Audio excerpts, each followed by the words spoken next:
Réflexion sur le rôle rédempteur du Christ historique.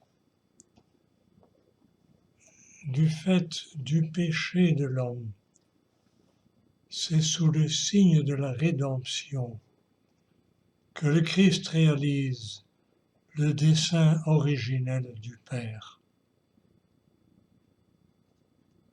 La rédemption fait ressortir avec encore plus d'éclat la gratuité et la profondeur de l'amour du Père pour l'homme. Cet amour se révèle plus fort que la faute, plus fort que la mort. Rien ne saurait l'arrêter. Il est de toujours à toujours.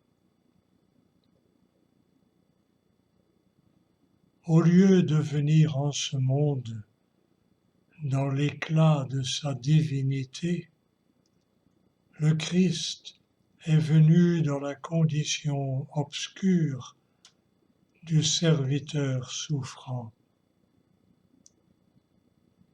En prenant sur lui le péché et la détresse de l'homme, il est venu ouvrir la voie du salut à notre humanité qui, en s'enfermant sur elle-même, s'est perdue dans une impasse de mort.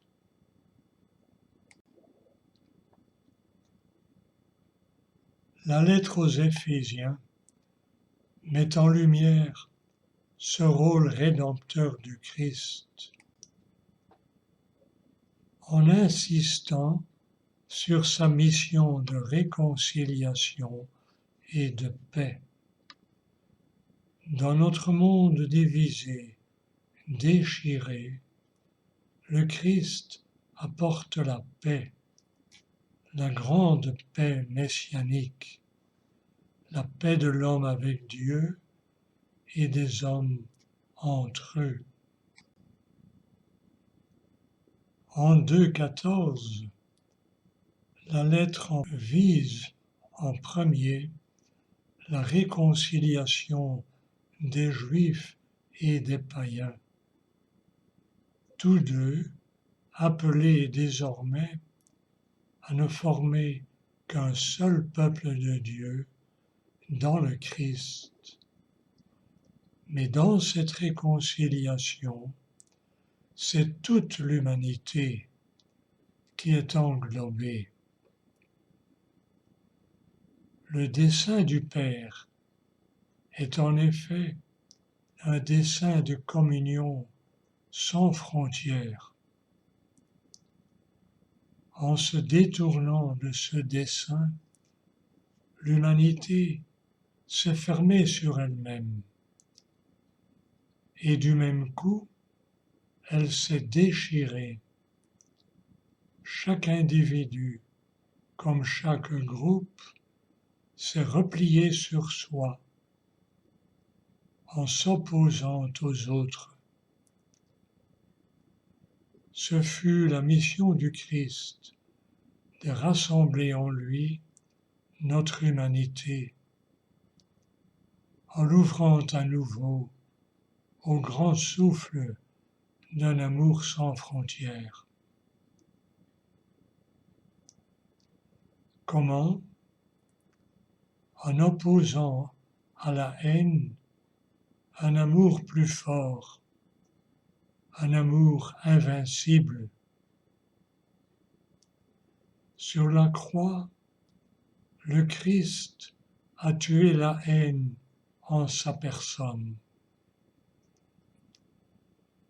Ce n'est pas la haine qui a tué l'amour, c'est l'amour qui a tué la haine. En Jésus, notre humanité s'est ouverte à nouveau à l'universalité de l'amour créateur.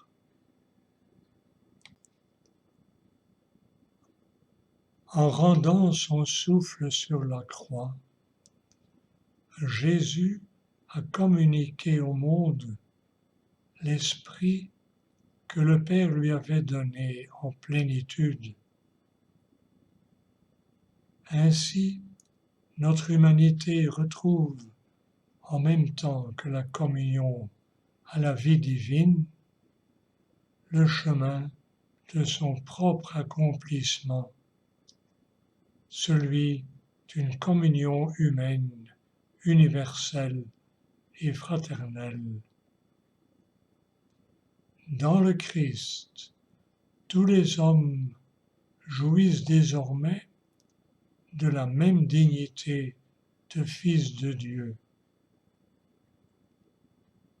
Il voulait ainsi rassembler les uns et les autres en faisant la paix et créer en lui un seul homme nouveau. Éphèse 2, 15.